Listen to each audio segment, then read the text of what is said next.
Избирательная комиссия Республики Коми подвела итоги работы на выборах президента России. По словам председателя избиркома региона Дмитрия Митюшева, грубых нарушений и замечаний во время процесса голосования не было зафиксировано. Всего в выборах президента приняли участие 356 214 жителей Коми. Явка составила более 58%. Голоса между кандидатами распределились следующим образом. Даванков Владислав Андреевич. 23 096 голосов избирателей.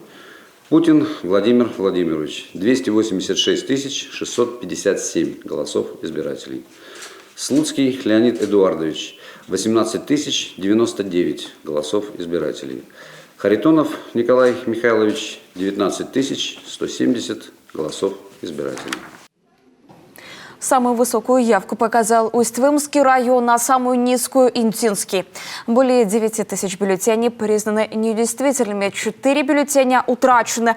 Видимо, кто-то решил забрать их себе на память и вынес с избирательного участка. Главной же особенностью этой избирательной кампании стали капризы небесной канцелярии. К сожалению, погодные условия создавали массу трудностей как членам участковых комиссий, так и избирателям. Все 3 дня на территории Республики Коми шел дождь, таял снег. В Воркуте было штормовое предупреждение. Люди вообще не могли выйти в некоторых случаях из своих квартир. Членам участковых комиссий было тоже очень тяжело проводить голосование вне помещения для голосования, особенно 17 марта, когда упали дороги, и добраться до адреса для того, чтобы обеспечить возможность волеизъявления избирательных домов, было крайне сложно. Многие добирались по пояс в воде, сырые, мокрые.